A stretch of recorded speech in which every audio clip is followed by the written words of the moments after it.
जिल्हा पोलीस दलातील 13 पोलीस कर्मचाऱ्यांच्या स्थानिक गुन्हे अन्वेषण शाखेत एलसीपी नेमणुका करण्यात आल्या आहेत।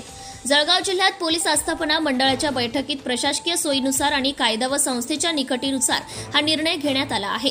संबंधित पोलीस स्टेशनच्या प्रभारी अधिकारी या कर्मचाऱ्यांना त्वरित कार्यमुक्त करून अहवाल सादर करण्याचे निर्देश देण्यात आले आहेत। स्थानिक गुन्हे शाखेतील कर्मचाऱ्यांच्या मागील महिन्यात बदल्या झाल्या आहेत। त्या ठिकाणी नवीन नियुक्ती प्रलंबित होते। अखेर महिन्याभरात पोलीस अधीक्षक डॉक्टर माहेश्वर रेड्डी यांनी 13 कर्मचाऱ्यांची या ठिकाणी नियुक्ती केली आहे।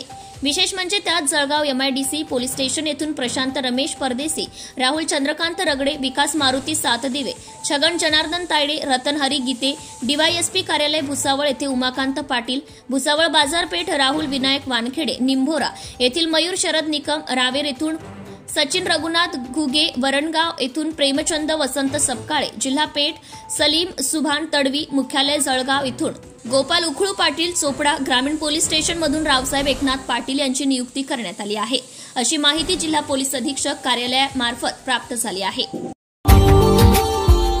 Subscribe now and press the bell icon. Never miss an update.